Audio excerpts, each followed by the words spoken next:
Hi. Hi. Come on.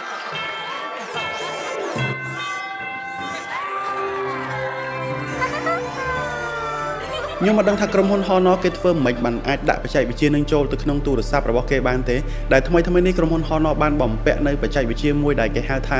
Mini Gimbal ដែល Mini Gimbal នេះគឺវាភ្ជាប់នៅក្នុងទូរស័ព្ទតែម្ដងមិនមែនជា accessory សម្រាប់បំពាក់បន្ថែមទេនៅពេលដែលក្រុមហ៊ុន Honor បានចេញសេចក្តីប្រកាសមួយដែលក្រុមហ៊ុនរបស់ខ្លួនបាន collab ជាមួយនឹងក្រុមហ៊ុនផលិតកាមេរ៉ា cinema ដ៏ធំដែលមានឈ្មោះថា Arri ហើយក៏បានបញ្ចេញនៅ smartphone ថ្មីរបស់ខ្លួនដែលមាន Mini Gimbal នៅក្នុងនោះតែម្ដងថ្មីៗនេះក្រុមហ៊ុន Honor បានចេញសេចក្តីប្រកាសទាក់ទងទៅនឹងការសហការជាមួយនឹងក្រុមហ៊ុន Arri អ្នកទាំងអស់គ្នាប្រកាសជាដឹងហើយថាក្រុមហ៊ុន Arri គឺជាក្រុមហ៊ុនផលិតកាមេរ៉ា model Alexa ដ៏ល្បីល្បាញខ្លាំងបំផុតនៅលើពិភពលោកបើយើងនិយាយអំពីការប្រើប្រាស់នៅក្នុងវិស័យភាពយន្ត Hollywood នោះយើងប្រកាសជានឹកឃើញទៅដល់កាមេរ៉ារបស់ក្រុមហ៊ុន Arri ជាមិនខានអ្នកទាំងអស់គ្នាប្រកាសជាបានឃើញនៅការដាក់បង្ហាញនៅទូរស័ព្ទ model ថ្មីរបស់ក្រុមហ៊ុន Honor ដែលមានឈ្មោះថា Robot Phone Camera ទូរស័ព្ទដៃមួយនេះមិនមែនជាទូរស័ព្ទធម្មតាទេដែលគេបង្កើតមកយ៉ាងពិសេសសម្រាប់អ្នកដែលចូលចិត្តថតវីដេអូតែម្ដងពីព្រោះថានៅក្នុងទូរស័ព្ទដៃមួយនេះបានបំពាក់នៅកូន mini gimbal មួយដែលវាធ្វើការបានល្អច្រើនខ្លាំងមែនទែនមុខងារសំខាន់នៅក្នុងទូរស័ព្ទដៃ robot phone camera មួយនេះគឺជា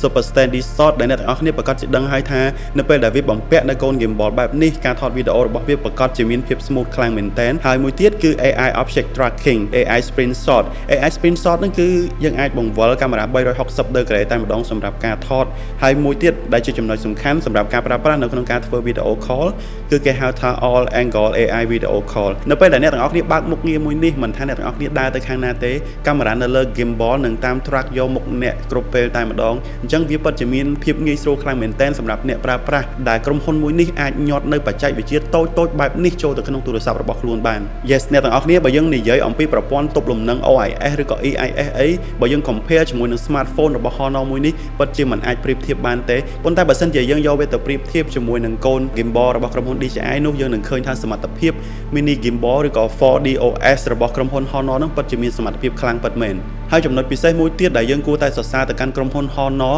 ដែលមានសមត្ថភាពអាចផលិតបាននៅ micro motor technology មួយដែលវាតូចបំផុតបើយើងប្រៀបធៀបទៅក្នុងវិស័យ gimbal ទូទាំងពិភពលោកនាពេលបច្ចុប្បន្ន gimbal ដែលបំពាក់នៅលើទូរស័ព្ទដៃ Honor នេះគឺវាតូចជាងគេបំផុតហើយក៏វាពិបាកនៅក្នុងការផលិតដែរអញ្ចឹងខ្ញុំចូលរួមអបអរសាទរផងដែលក្រុមហ៊ុន Honor អាចបង្កើតនៅ mini gimbal ដ៏តូចហើយមានសមត្ថភាពបែបនេះបានសរុបមកវិញអ្វីដែលយើងទទួលបាននៅពេលដែល smartphone នេះដាក់លក់នៅលើទីផ្សារនោះយើងនឹងទទួលបាននៅបច្ចេកវិទ្យា3ដែលច្របាច់បញ្ចូលគ្នានៅក្នុង smartphone តែមួយរបស់ក្រុមហ៊ុន Honor តែម្ដងដែលបច្ចេកវិទ្យាទី1គឺជាទូរស័ព្ទសម្រាប់ការប្រើប្រាស់ប្រចាំថ្ងៃហើយបច្ចេកវិទ្យាទី2គឺជាកូន gimbal ដ៏តូចមួយសម្រាប់ទប់លំនឹងនៅពេលដែលយើងថតវីដេអូហើយបច្ចេកវិទ្យាទី3គឺជា color science របស់ក្រុមហ៊ុន Arri នេះតែម្ដង